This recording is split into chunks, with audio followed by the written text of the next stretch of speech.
Gulberg town میں محرم الحرام کے حوالے سے اجلاس کا انعقاد کیا گیا، جو کہ ٹاؤن چیئرمین نصرت اللہ، وائس چیئرمین محمد الیاس اور جاوید انور عباسی ٹاؤن میونسپل کمشنر کی صدارت میں ہوا، جس میں مختلف محکمہ جاتی افسران نے شرکت کی اور محرم الحرام میں فراہم کی جانے والی سہولتوں کی فراہمی کا جائزہ لیا گیا۔ اس موقع پر ٹاؤن چیئرمین نصرت اللہ نے کہا کہ تمام افسران امام بارگاہوں کے اطراف صفائی ستھرائی، اسٹریٹ لائٹوں کی مرمت، تعمیر اور اس کے ساتھ ساتھ جلوس کی گزرگاہوں پر نظر رکھیں اور وہاں پر سڑکوں کو موٹر ویل بنا دیں، یعنی کہ جلوس آمد و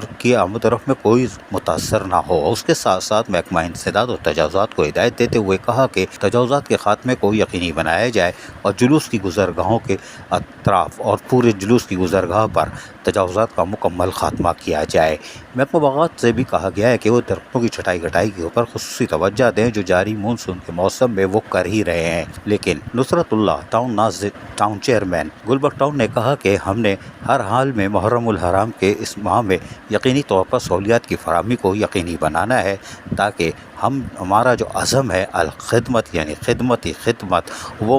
عزاداران حسین کو بھی ہر حال میں فراہم کی جائیں گی، اور یقینی طور پر ماضی سے زیادہ سہولتوں کی فراہمی ہمارا عزم ہے۔ ان کا کہنا تھا کہ ہر حال میں اس کا سروے مکمل کر لیا جائے اور مشاورت کے عمل سے ہی کاموں کو انجام دیا جائے۔ عزیز عارف، KBS بلیاتی نیوز کراچی۔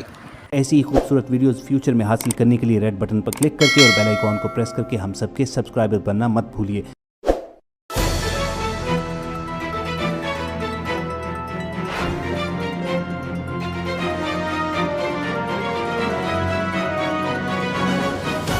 KBS